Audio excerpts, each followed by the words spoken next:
I'm going to play you an interview I just did with Farrell. He is one of the engineers behind the Enjenir. And the reason why I wanted to talk with him is a lot of people have been asking me, hey, I have a day job. How do I get into the game industry? How do I make games and sell them, right? There's, hey, how do I just make games for fun? And then there's, hey, how do I make this a career? And that's what they did with the Enjenir. They still have their day jobs and they've launched a game. And so I thought they would be able to talk about it better than I could. So this is the first of these. So I did side-by-side in Zoom. I think I would probably not do side-by-side now, looking at it a little bit. I would flip between who's talking. I think I asked okay questions. I think it went okay. But always open for feedback. These are, right, I iterate. This is how I make games as well, is I do the cheapest, easiest way to do it. I didn't know I knew him, but we actually know each other. I just literally sent him a DM on TikTok and said, hey, would you do this? And he nicely said yes. So I really appreciate him taking the time to do this. And stumbling through this is I had to restart the whole thing in the beginning because OBS kept crashing. So yeah. So without further ado, here is the interview. And please, it's really good. Listen to the whole thing. And then also just give me feedback about the idea or if this is a good idea to do at all. Like, this is just, again, an experiment of, are these good things to try to do, or should I just shut up and talk about Team Fortress? All right. So I have Cillin Farrell with me. He's made a game called The Enjenir. We'll talk about that spelling of that later. But a common question I get is, hey, I've got a day job. I want to make games. And not just want to make games. I want to make a game and sell a game, right? There's hey, I want to make games and have fun. But there's I want to get into the game industry. And Cillin's done that with the Enjenir. So first we should explain what the Enjenir is, maybe, just so people have some context. It's up on Steam. You can go get it. It's in early access. But why don't you let us kind of know what it's about? Yeah, so the Enjenir is a physics building puzzle game. It's the kind of slight unique kind of selling point to it is that all of the building is completely gridless and completely physics driven. So unlike other building games where everything snaps nicely to 90 degrees and you can build, all sorts of stuff, this follows, I would say, as accurate physics as you can within a game engine. So everything is simulated physics, including the character. So the character isn't just like a normal character. There's no animations or anything like that. It's all physics driven. So all of the forces that he interacts when he's pulling on stuff or walking on stuff is all translated through to the environment. So the game is broken down into missions and sandbox modes. So basically you can just go into the sandbox mode and just build all sorts of stuff, or you can do all these different missions which combine either just building or building and the character. And yeah, it's out in early access at the moment. It came out just over a month ago, and yeah, it's had really good reviews on Steam, which is great. I realized I asked you my least favorite question to be asked: how much should I really tell you about the game? Is it the one sentence line, or is it the paragraph line, or is it the No, it's good. It's great because you're right about how yours is different, and what I think caught me to it. But you guys are actually both civil engineers, right? Yeah, both 9-to-5 civil engineers. Yeah. Well, so how technical are you then? I guess so. That's always the question people have. Often, if half the world programs in JavaScript, right? But so sure, you can make a JavaScript game. I guess maybe. I know. Who knows? All right, but how technical are you two to make something this complicated? Yeah, so the two of us. So there's two of us on the team, myself and Neil McKenzie. We actually work together in the same team at work. We're both engineers, spelled correctly. And in terms of technical, so we both have a civil and structural background. In terms of technical capacity in the programming world, so we use the Unreal Engine primarily because of blueprints. So the entire game, top to bottom, is blueprints. There's no, I don't want to say coding because obviously visual scripting and blueprints is a form of coding, but it's entirely built on the Unreal Engine using blueprints. So in terms of the technical capacity, we actually use the Unreal Engine for a lot of things at work now in terms of the simulations and visualization stuff that we do as part of our day jobs. And that's kind of how we kind of grew into this video game role. So the technical capabilities is limited to that. Okay. Oh, that's so because that's something people always wonder is, can I just use blueprints or do I need to crack out the C++ code? And if you haven't seen their game, it's like serious physics simulation happening here. So that is just amazing.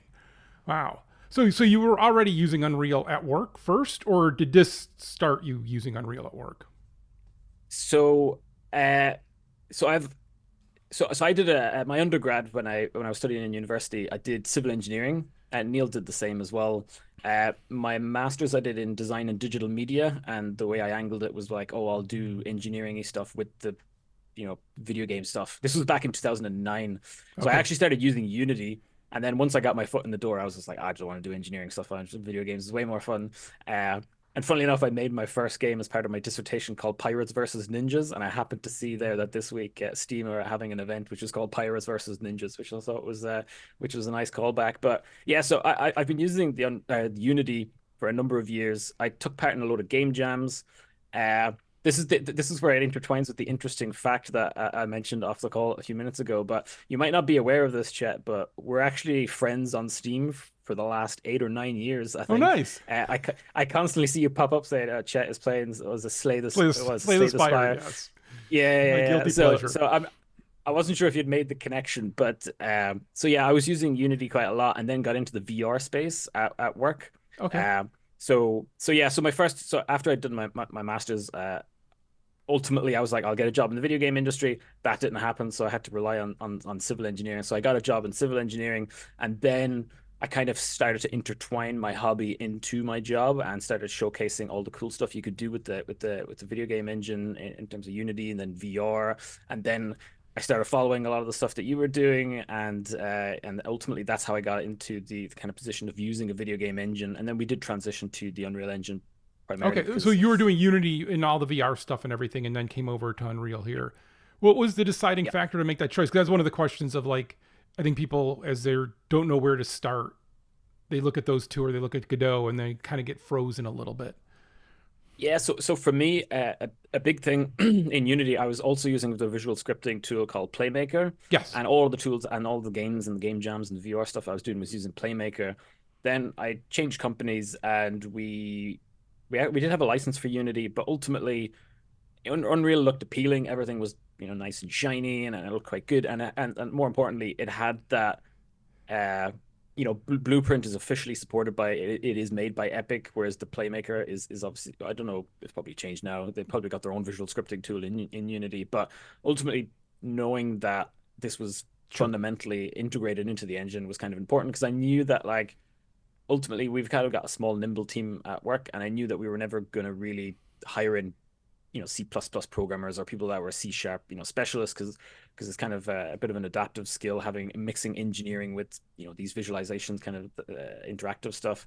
So having something that was robust and supported by Unreal was quite good, and the fact that all the trailers looked really shiny and everything looked really good and was well supported was also kind of a Okay. plus. So your partner in crime here, was he also as into games as you were? Like you, so I was going to ask your inspiration and kind of background, but clearly you've been wanting to make games, so this is not a surprise that you kind of did this. But for him, is it the same kind of thing or? I would say that we're kind of in the same boat. Yeah, so obviously we've got the same kind of background in engineering. We both played a lot of building games, kind of strategy games, and ultimately then the more we started to build our own interactive applications using the Unreal Engine, especially over COVID, because we started the Enjenir towards was it the end of 2020, 3 years ago, whenever that was. And the more we were making interactive games, we were like, our interactive applications, we thought, we could, there's something here that we could kind of build ourselves. And yeah, he's actually playing games right as we speak. But yeah, we're both into games. We both use the video game engine, and Okay. that's kind of where that sprang from. So that was actually me. My next question is: so did you have the idea? Like you two are just at work and you're like, "Hey, I got this idea. I got this idea for a game," or did this come from something else? Was this like a slow build? Like, how did you have other prototypes Yeah. that you got rid of? Like, what does that look like at the start for you? So for the Engineer specifically, because I've worked on Yes. a bunch of game jams. I actually was working on a VR game that I was hoping to release on the HTC Vive back when I actually got a Vive Pre back in the Nice. day. I was making this prison escaping game that never kind of came to fruition. But ultimately, it's always been like a goal of mine would be, if I could say that I've released a game, that would be the kind of lifelong goal. And then in terms of the game for the Engineer, It is funny that you ask because sometimes I'll go all the way back to the start of the Discord channel to see what it was that we were working on, and I think originally it was we always wanted to make it kind of a building game that was kind of clear, and then just toying with the gridless nature and the physics of it kind of snowballed into it. I think initially we were thinking like a treehouse building simulator that was kind of like if you could Okay. build something, and then yeah, it kind of just snowballed from there. We've tried to keep the scope in. So like, people are like, oh, you're going to make a multiplayer open world, real time MMO type thing, and obviously there's loads of interest for different aspects. But we said no, let's just keep it as missions where you try and complete a mission, and then there's a sandbox mode, and we've really tried to keep that scope in. And I would say the scope has obviously grown since then, but fundamentally, it's always been a physics building game with a lot of where physics is kind of tied into the game at its core. Yeah. So was there a moment where it kind of just clicked and go, oh, hey, this is a really good idea. This is going to work. Like, do you remember that? Yeah, we've got like so I've got all of the early videos and all of the Nice. prototypes that we had were like the realistic looking wood and stuff like that, and ultimately we went to the kind of low poly route. But yeah, I think it's been a bit of a slow burner. It's not changed all that much, but I think so obviously you've seen the TikTok and yeah, you get great validation when you post on TikTok and it ends up kind of going Yeah. viral or whatever. And Well, they're and I funny. They're think good. yeah, so I mean, so I've done a couple of talks on like the art of TikTok in my instance, what worked for me, because obviously there's no magic Yeah. solution to there's no like, oh, here's how you go viral. So like because that's just not the way it works. But ultimately, yeah, I think once we posted a couple of videos on Reddit, and then we were like, okay, let's chuck the trailer up on TikTok, and then that went well. That's when you're like, this could be onto something. And I think there was a period over the summer where I was like, okay, I'm going to post one video a week. It's going to be themed in certain themes to it, and we're going to focus on the building, and then we're going to focus on the character. We're going to focus on this, that, and the other. And I think each of those videos got over 1 million views each consecutively, and we were like, oh shit, like this. Yeah, this Nice. is going. This could go kind of really well. So that was the point where we were like, yeah, we don't want to mess this up, and yeah. Well, that's good that you early on worried about the marketing and getting the word out because that is always a pain.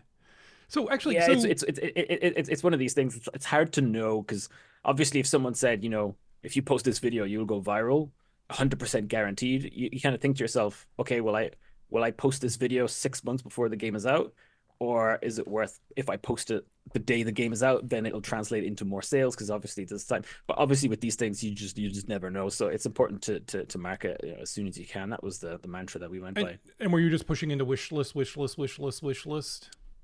That was the big Yeah, driver. Yeah, yeah, get to it is. our target was to get to 7,000 wish lists before launch, so that we could hit the. I mean, you've all people will probably know how the algorithm and all that Yep. stuff works, but if you break into popular upcoming, and I think by launch we had 70,000 wish Oh, lists, nice. so we definitely hit the target anyways. And but yeah, we also released later than we were envisaging. But there's nobody waiting for it. I think that's something indies got to understand. Like, unlike when Diablo 5 is going to get announced, there's going to be a bunch of people waiting, and if you're late, people are going to be mad. But for indies, I think people are like, "Hey, that's cool, man. We just want to play the cool thing, right?" But Exactly. And but I think the thing is that so even early days, so we'd gone viral a bunch of times. We were constantly posting interesting content that was we didn't want to just chuck content for the sake of it. It was like something that had to have an angle to it. And I remember it was like maybe like 8 or 9 months after we started, someone's like I don't know if I should curse, but basically saying like shit or get off the pot because you've been advertising this game for over 3 years. And I was just like, I started my TikTok account like 9 months ago or whatever it was. Like they're clearly exaggerating, but you'd have people saying like, just stop advertising it and just release it yeah, already. But I think you have to just ignore that noise because the most important thing is the launch itself, which is why we ended up taking over 3 years. But as the whole point of this topic is that we also had full-time 9 to 5 jobs on top of that. well, so okay, so I have a question on the art, but first I want to add since you're bringing that up. So that's it. Is you don't really have what a lot of indies will have is if they've gone all in, they've got a money crunch and they've got to be like, we've got to release because we need to make money. I mean, I'll be clear, our studio hit this point where we're like, at some point we need money coming in, right? You don't quite have that pressure, but you have the pressure of like, I mean, what does your days look like? You're working 9 to 5, and for the sake of, if your boss is listening, Killian worked full, like he actually worked extra hours at the day job. Don't worry. But no, like, what does that look like as you're splitting hours and with trying to also live a life? And I guess maybe the pandemic's a good thing here. I don't know. Yeah, so I think so initially the so we were obviously commuting to work. I actually live quite a distance away from work, and it's about an hour and 15 minutes each way for me to go to work. So during the pandemic, reclaiming, 2 to 3 hours per day was obviously good. I think so. We've been working on it over the last 3 years. So in Neil's case, he's had children, he's moved house. There's been periods where we've not worked on it as much. There's periods where we've worked on it a lot more. I think the closer we got to launch, the more we worked on that. I think, yeah, I think it's like a lot of things in life. It's not for everyone. I think I used to play like a lot of video games, and then I would kind of get into video game development, and I'll do more of that, and then I'll get back into video games and play different types of games. But I think this effectively has kind of replaced my video game. Releasing the game was the final boss battle of could I get it, and I really do get some enjoyment out of it. So where some people would be watching Netflix or reading books or going to the pub or playing football or whatever, I was once I had some free time, it was jumping on and yeah, doing development. So I think even within our team, which is just two people, me and Neil, we work together in the same team at work. We still have the same, more or less the same timetable, but we're like almost in different countries in terms of time zones. Where he's going to bed, and I'm like, right, this is me on now for the next couple of hours. I've got a few hours. So I think even in our instance, is going to be different cases. But yeah, working. I would also add that it has changed as of August this year. So we got really really lucky. So we got an Epic Mega Grant, which that which Congrats. which was great. And we also won the OTK Games Expo Chat Award or whatever. It was it was the OTK streamers who hosted this indie game convention, and ultimately we featured, and our game won the chat. What was it? Chat's Choice Award. So we ended up getting some money there. So what that allowed us to do in August was to drop to a 3-day week at work.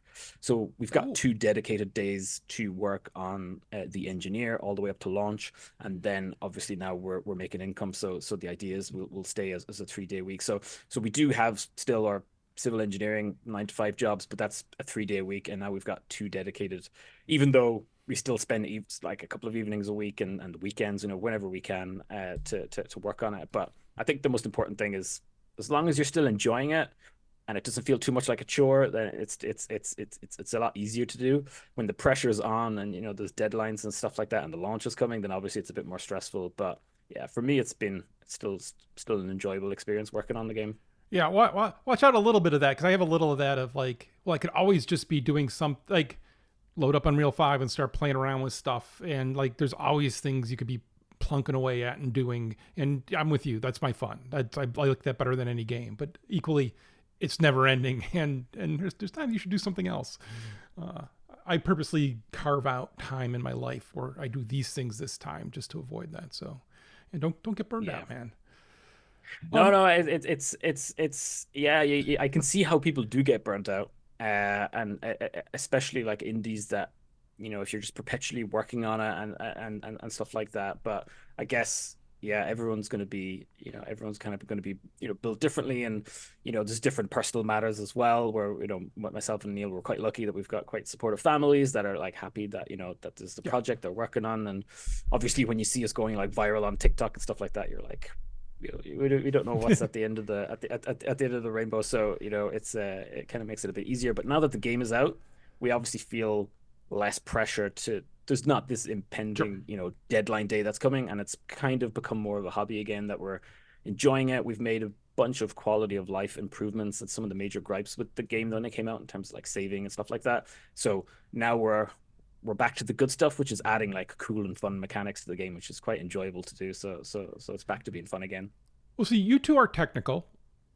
Who did the art? Because I don't only known the art style that you've been doing the videos on. I didn't know that you had a realistic or anything. And I think it works really well. And the guy's like good and goofy looking, and like if you look at the videos of the game, how he moves and everything is just funny, right? And I get why you made that character that way, because that just lends itself to comedy.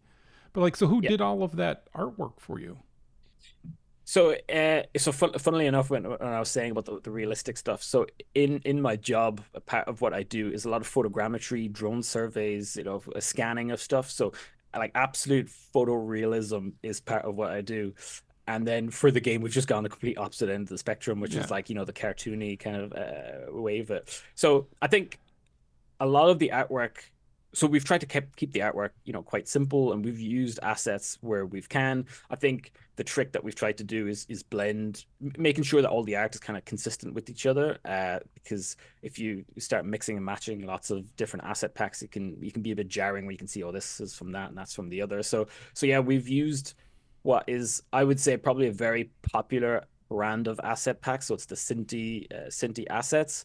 And it's funny because now when I'm watching like games on Steam or whatever, I can instantly see, I'm like, oh, that's using that pack. And for me, one of the giveaways is the character, because the characters all have the same kind of face, and Okay. that was important. So we use quite a number of their assets for all the different 3D stuff, and then their character is one of their characters, but then we actually used a modeler to we got someone on Fiverr to support us to build some of the artwork in terms of the concept art, and some of the artwork, the capsule and all of that. And then we got a kind of a new face with the googly eyes and all of that. We kind of modeled some of that ourselves and basically integrated that with the rest of the model so that it's all kind of consistent. So yeah, we're very technical in terms of Okay. like engineering it, but like in terms of artwork, you should see some of the horrific 3D models I made of the character. It did not Oh look good. no, the end result's great. And using Fiverr, wow, going old school, nice. Fiverr is old school now, Yeah, but so that's so, cool. so, so, so yeah, so like one of the things we've been really praised with the engineer. So obviously we've gotten like good reviews, and people are happy with this, and they think this is too difficult, etc. We're addressing a load of different things, but everyone seems to be unanimous in that the music is really, really good. And we've used like a bunch of different artists on Fiverr, and with a very specific kind of brief and scope and stuff, and we've gotten like a whole bunch of music, and everyone seems to love it, which Oh, is which has been great. So yeah, that's where we've been going. We've It's but basically been plugging in the gaps of, we've got all the models, but we need a head. So we'll go to this person, or we need some specific concept but art. So yeah. but that's super awesome of a way to really kind of constrain where your problem space is, and you're not worrying about like hiring a whole artist to deal with it and everything. And I'll tell you what, I don't care what you do. Like in our game, the Anacrusis, all of the art in the world is brand new, made by us. Like it is all bespoke, and we get a review that says, "Oh, we're just an asset flip," and I'm like, so Yeah, so I am totally of the what can you just like don't ever make things that you can just buy, because that's your time that you can yeah, just claim back. And if you make it your own and you make it part of this and the gameplay's great, it just doesn't matter. yeah. I mean, if you buy something for £50 or $50, and it saves you multiple hours, like it's already, paying for itself. And I think for us, if we were to model stuff, the game would just never have gotten made. Like, It's just for the last 2.5 years, it's just been the two of us. And even though we do quite a lot of modeling at work, they're all like engineering structures of bridges, or walls, concrete, yeah. like stuff like that. So it's never like organic stuff. So we do a lot of the modeling of, so all of the in-game components in the game are all modeled by ourselves, and then all of like, the decorative houses or fences or trees and stuff like that, that comes from the distant assets back. Oh, So okay. we're not ashamed, like some people Yeah. like, try to hide what I like No. our game is primarily driven by mechanics and the stuff that you build. So how, whether the stuff is pretty or if it's, an asset or whatever, it doesn't really make too much of a difference in our case, because the game is driven by the mechanics of the building and the physics in itself, or at least I think so. All right. So now you've released, and you've gotten a bunch more players playing it than you ever could have before. So, what is kind of this? Anything surprising to you? Anything that sticks out of what you've learned by getting it into people's hands? Because you guys did closed play tests ahead of time, right? I think I remember you talking about that. Yes. But so Yeah, so you're always gonna have a limited number there, though. It's when you release it that you get the big people who have no preconceived notion and haven't been understanding what's happening. So, any surprises that came out of that? so I would say that so the way that we did it, so we had this whole marketing release strategy, and part of that involved releasing the demo to the public, because one thing that we're very aware of is that, like, oh, it's a goofy character, and oh, it's gridless building. Uh, that makes it a little bit tricky to both control like the character, but also the building can be a bit finicky in terms of, how you build stuff. So we were really, it's one thing to just get like, 100,000 wish lists from TikTok, but then we really wanted to make sure that people had something to try. So we were doing, internal testing. We got a lot of testers from TikTok of all places, but people like sending DMs like, "Oh, can I be a beta tester or whatever?" So we ended up, getting a bunch of really cool beta testers involved. But then the big one for us was the launch of the demo, because we had like quite a massive influx in the Discord and the demo, and just getting everyone getting their hands on it was probably the big thing. It was, we were quite generous in what we gave away as well. We gave like the full tutorial, the first level after the tutorial, and then the first proper level in the game. So I think we had about like 1 to 2 hours of gameplay there. And like looking at the numbers on Steam, it was like 20% of people played it for more than 5 hours or something like that. It was like something, I think it took me a something pretty, while. Yeah. Not yeah. very So good. so but it was one of those things that we got to see straight away what some of the, the struggles Okay. were, etc. And yeah, that was important, because we knew that the game wasn't going to be for everyone. We knew it looked funny on TikTok, etc., but like that some people might struggle with the gridless nature of the building, or the kind of the goofy character. So it was just to make sure that people had that to play, so that they could go in knowing what they were going to get. And I think that's helped us get like and remain kind of positive reviews, because if we didn't have any demo, then people would be like, what is this? I was expecting something like Fortnite but with physics, which isn't quite the case. No, no, no, no. Yeah, I see your pinned TikTok is you explaining why you have a Quap style interaction. So is that probably the most controversial little thing that you chose to do? So I would say probably yes. I would say that it's something that we plan on addressing in a future update. Where I'm basically programming as we speak a kind of an easy mode, where it has more kind of conventional controls, and that will allow you to switch into like manual mode, and then just like a normal kind of easy mode. There was a specific reason we did it, and yeah, I had a conversation earlier with Neil about like, should we be talking about QWOP? And I think the more we talk about it, the more people will realize, oh, it's that kind of game, as opposed to if you pretend like, oh, it's just like Human Fall Flat, where you press a direction and it just runs in that direction. People will then arrive and say, this is completely different. So there was a reason why we went with that, and that was, you know, all the physics interaction. In theory, in the game, it's not like Skyrim where you're, running massive distances or whatever. So yeah, I think it's been a weird one in terms of like a normal. So the game isn't like most. It's not like other games. Everyone says that about their own game, I'm sure. But yeah, in terms of like most climbing in games is all done via like animations, and you're kind of Yeah. grabbing and stuff like that. But this, anything you'll be climbing is completely destructible, movable. Everything's moving out of the way, and it's just completely interactive in that way. So getting something completely animated, it just wouldn't really work with the capsule colliders smashing into things, and it's just a complete kind of nightmare. So mixing between ragdoll and traditional was a bit of a challenge, but we have a solution in the works that's hopefully going to address it and should keep both people happy, because some people seem to love it, and then some people are like, why do I have to learn how to walk again? And it's even trying to communicate that, like, if you hit W, he will just walk in that direction. You don't have to press all the buttons. There is a kind of an auto walk option. But yeah, that's one of the things that we kind of knew going into it, that this is unique. It's, like Octodad Quap style thing, Sure. and there was a reason why we did it.